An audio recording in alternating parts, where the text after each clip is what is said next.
Cheryl from HR called security on me for smiling. Let that sink in. I wasn't yelling. I wasn't throwing a chair or waving my badge like a deranged prophet of capitalism. I was smiling. Because in that moment, I had just signed a backdoor deal that would amputate 48% of Nexora's revenue stream, and she had no idea. Her little power trip had expired 10 minutes ago, she just didn't know it yet. But let's rewind 24 hours. When she delivered her now famous line, "You should feel lucky we keep you." I was standing in a windowless room that HR insisted was a retention consultation pod. It looked like a broom closet with a hostage lamp. The kind of place you'd interrogate someone who stole Post-its. She said the line with that upward inflection Midwestern moms use right before they slap you with a passive-aggressive casserole. I didn't flinch. I didn't respond. I just stared at the beige wall behind her, where someone had tried to hang an employee values poster that was curling at the edges like it wanted out too. She mistook my silence for submission. That was her first mistake. What she didn't know? I'd been poached 3 weeks earlier by our former competitor, Atlas Media. They wanted me, not my title. They didn't need me to pitch myself, they just needed my contacts list and the password to my own brain. I had already met with their board. I had already secured a clause that gave me 3% equity for every client I brought in.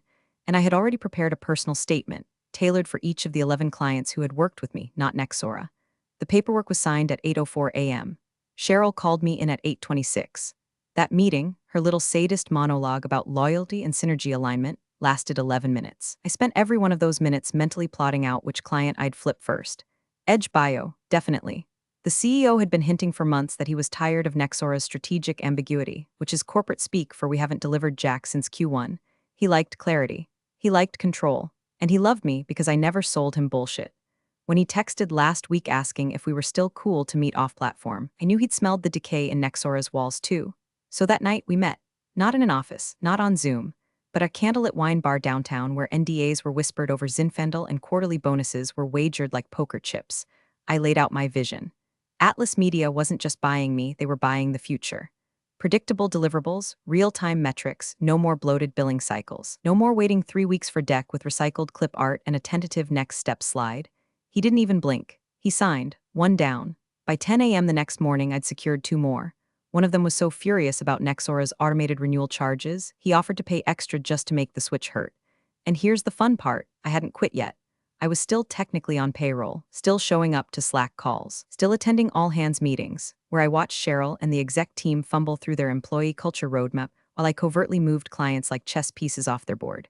But back to security. They showed up because I laughed. Cheryl had just wrapped her weekly morale check-in with, "We're doing amazing things, and it's all thanks to our people like you."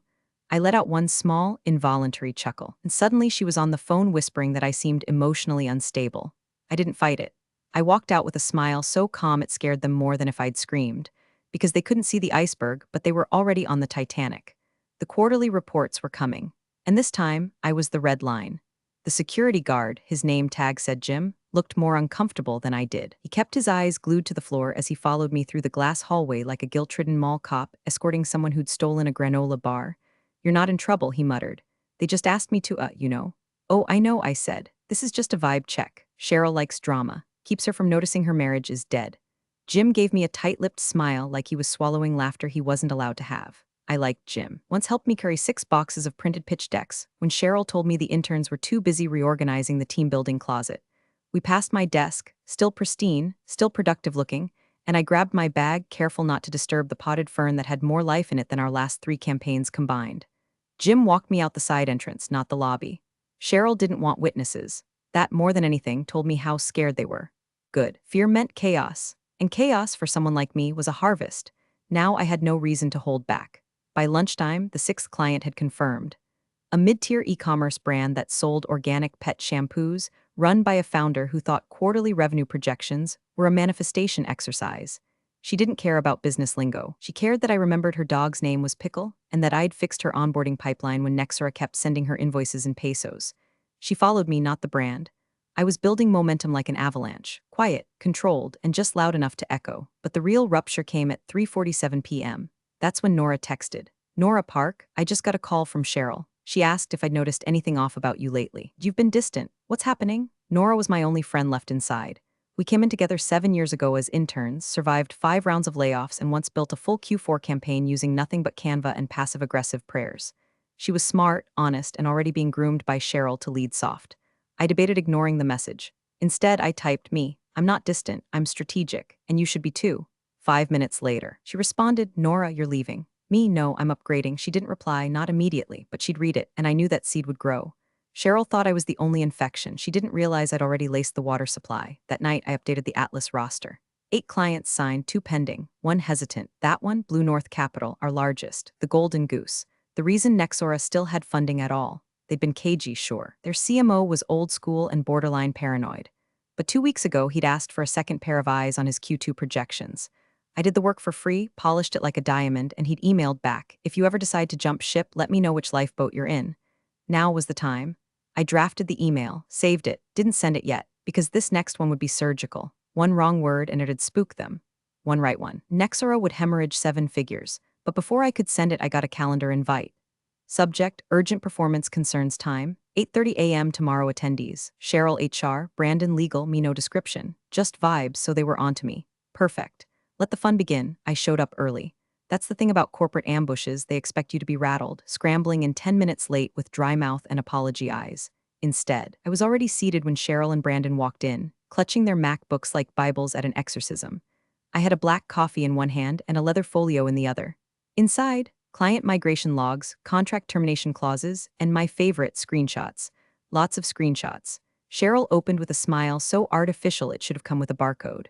Well, thanks for making time this morning. Just wanted to touch base regarding some behavioral concerns we've been noticing. Behavioral? I echoed, keeping my voice calm. Warm, like I wasn't preparing to eviscerate them with their own policies. Yes, Brandon cut in too fast. There've been reports of disengagement, disruptive laughter during meetings. Multiple extended breaks without calendar updates. Extended breaks, I sipped my coffee. You mean lunch? Brandon blinked. Cheryl shifted in her chair. And she added carefully, some clients have expressed uncertainty about your role here. We've had some concerning feedback. Indications that you may be misrepresenting your position to external stakeholders. Ah, there it was. They didn't know what I'd done, but they felt it like a draft under a locked door. I leaned forward slightly, tilting my head. Do you have documentation of these concerns? Brandon cleared his throat. This isn't disciplinary, not yet, just an exploratory conversation. Then let me help you explore, I said, opening my folio and sliding a printed email across the table. It was from Blue North Capital's CMO, thanking me, asking for recommendations beyond Nexora.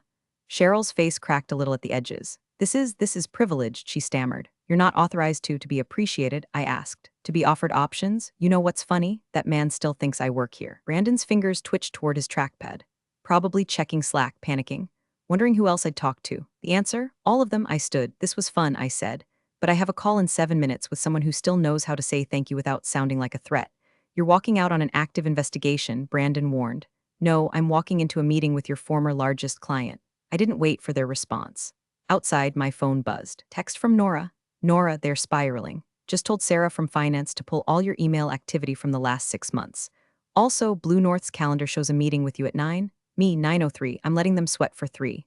Nora, you magnificent psycho. Me, you still want out. Nora? Yeah, I do. I added her to the shared folder. The one titled Escape Hatch. And I walked across the street to the rooftop cafe where my coffee would be served in a real mug and not an HR-issued paper cup. The wind was sharp, the city loud, and I had 12 unread messages from clients asking if they could follow me. But it was the 13th message that changed everything. Unknown number, nice moves. I'd like to talk about acquiring you. Full buyout, confidentially. No name, no signature. Just a link to a burner Zoom. I clicked it, because the game had just changed again. The Zoom window blinked open like a trapdoor. No video, just audio. A crisp, male voice, mid-40s maybe, spoke like he'd already read my entire strategy binder and didn't need small talk to feel superior. I'm with Trask and Halberd. We've been watching the Nexora situation unfold with great interest. I leaned back in my chair, letting the street noise from below drift through the mic. Funny, I didn't realize my career came with a spectator section. We make it our job to notice undervalued assets, he said, and you, Miss Sloan, have been tragically mispriced. I didn't respond, just sipped my second coffee of the morning and waited. People like this hated silence more than they feared God. He filled it fast. We want to buy Atlas's contract with you. Roll you into our portfolio. You'd bring your clients under the Trask umbrella. Title bump. Triple your current equity. Full team, your own budget. I raised an eyebrow despite him not being able to see it. And Nexora? They'll fold in 6 months. We'll scoop the pieces. You, however, would already be running the replacement, so that was the play. Not just stealing clients, but building the new empire on the ashes of the old one. It was tempting, too tempting, and that made me nervous. What makes you think I'm for sale? Pause, then. 'Cause you already walked away from pride. That means you're playing for legacy now. And legacy doesn't scale on loyalty. Touché? I told him I'd consider it. I didn't say yes, I didn't say no. I didn't blink. After we ended the call, I stared at the skyline for a long minute. Trask and Halberd was serious money, legacy money, and they didn't court people, they acquired them. Which meant they'd done their homework. They knew who I was, what I'd done, what I could do. The question was who told them? Back at my apartment, I booted up Atlas's internal portal and checked activity logs on the shared migration folder. Nothing suspicious at first glance, until I spotted it, one download. IP traced back to an Atlas exec in DC, a guy I'd met once in passing at a company offsite.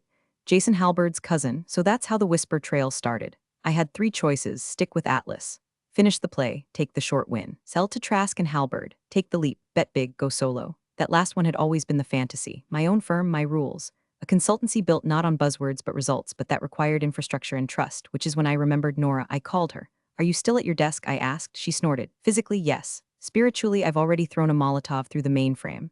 I'm starting something, I said, bigger than Atlas, bigger than Trask. I need someone who speaks fluent numbers and smells bullshit in a balance sheet from 50 paces.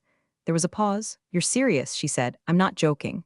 Nora exhaled like she was exercising 7 years of repressed talent.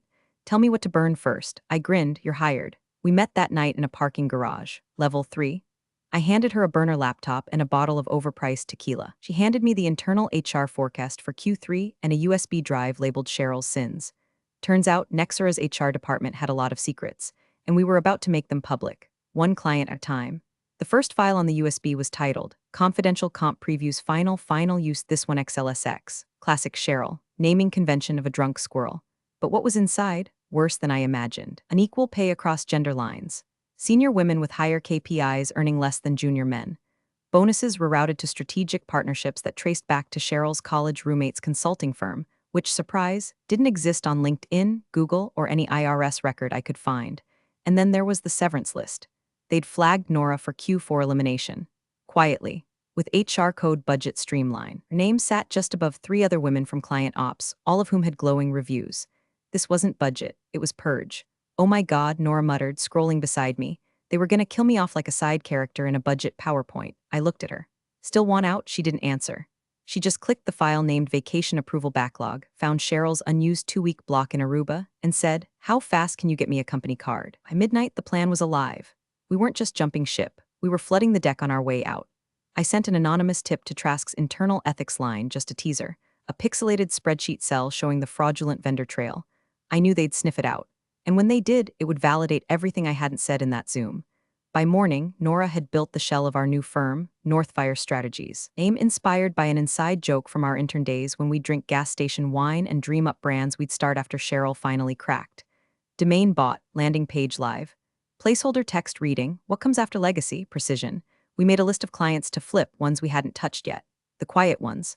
The whales still circling Nexora's sinking ship, oblivious to the waterline. But we needed something more. Proof. That's when I remembered the recordings. See, Nexora had this policy. All client onboarding calls were auto-recorded, stored for training and compliance. And guess who used to lead every onboarding until Cheryl exiled me to internal projects? Yours truly. I logged into the archive server using my still-active credentials and filtered by tags, Edge Bio, Blue North, Solara Tech. Boom, 73 call logs. And on call number 38, Cheryl flat out lied to a CFO about GDPR compliance. Told him we had an in-house data controller, when I knew for a fact we'd outsourced it to a Romanian subcontractor with a Gmail address and a Fiverr page.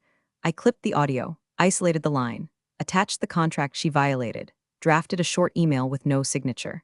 Subject, might be worth a listen before Q3. Sent it to Edge Bio's legal department from a secure proxy. Within 4 hours, they'd issued a breach notice. That's when things began to spiral for them. Slack messages flew like shrapnel. Cheryl was removed from the Leadership Pulse channel. My access was quietly revoked. An emergency board meeting appeared on Nexora's calendar with a subject line that just said, Crisis Response, 5 p.m., and then at 4:11 p.m., Nora got the call. Blocked number. Whispered voice. I'm not supposed to be doing this, the woman said, but you should know Brandon's building a retaliation case. They're trying to say you and Sloan colluded to sabotage Q2. Nora hit record mid-call. What's your name? She asked. I never said. Click. I stared at the waveform bouncing on her screen. Anonymous whistleblower, I said. Perfect. Let's flip the script. We weren't just the saboteurs. We were about to become the saviors. We didn't sleep. We didn't even pretend. By dawn, Nora was cross-referencing every contract Nexora had touched in the last 18 months. I was piecing together a digital autopsy of how Cheryl and Brandon had cooked the books to cover late deliverables and performance penalties. We weren't just nuking the reputation, we were drafting the obituary. At 7:42 a.m., I emailed Atlas. Subject, change of plans. Contract termination request. Body, effective immediately. Apologies for the turbulence. Northfire requires full autonomy. Attached, a wire transfer repaying the sign-on bonus in full, and a 10-line legal clause that made it very clear non-compete didn't cover what I'd just become. I was free. Burnt the contract, kept the clients. They didn't fight it, they couldn't. Their legal team knew if this got messy, they'd risk exposure too. Atlas didn't want war, they wanted distance. Silence. A clean break, good, let them run, because we had bigger things to blow up. 9 o'clock sharp, Blue North Capital's general counsel called. Not emailed, called, old money move. She asked one question, are you the one who sent the clip? I paused. Yes, I said, but I'm also the one who can fix the fallout. We met that afternoon, rooftop terrace, Midtown. She wore tortoiseshell glasses and a black pantsuit that looked like it had been pressed by a NASA engineer. You have 5 minutes, she said. I pulled out a flash drive. Loaded with call logs, emails, contract breaches, payment trails, and GDPR violations, each labeled like a missile. This is Nexara's real quarterly report. She didn't touch her coffee. I continued, you're going to be named in a class action suit within 90 days unless you distance yourself. Fast, loud, and strategically. And your solution? Move all active scopes to Northfire. We'll absorb the transition. We'll rebuild clean. We'll do it without costing you a single press release.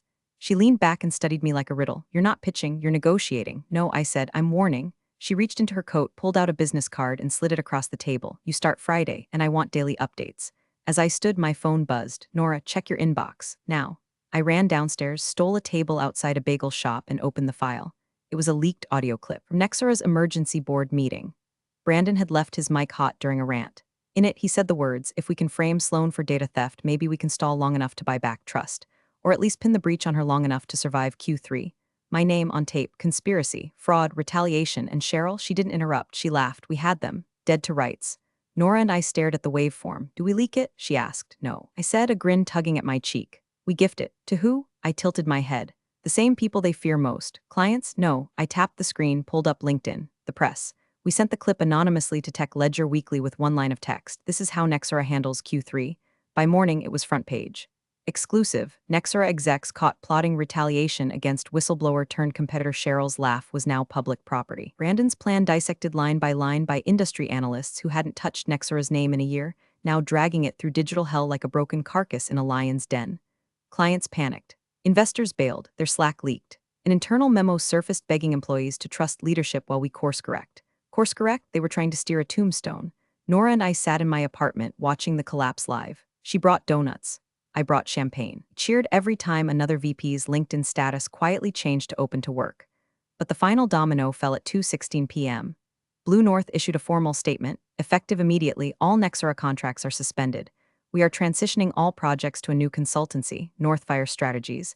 The font they used was brutal, stark, black on white, no apology, just clean exit wounds. We didn't even get a chance to toast it, because just then my phone buzzed. Private number, I answered. Miss Sloan, the voice said low and calm. We represent several firms listed in your client portfolio. We've reviewed the allegations, the data, and the press coverage. Congratulations, congratulations, you've just triggered a competitive pivot across our sector. 6 agencies want to partner, 2 want to acquire, 1 wants to merge. I didn't say anything. I just closed my laptop and stood. City outside felt smaller now, manageable, like the battlefield had shrunk and we were the only ones still standing on it.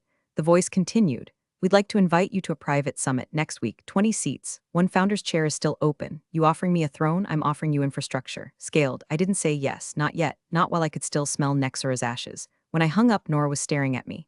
Well, they want in, I said. Her eyes sparkled. You gonna take it?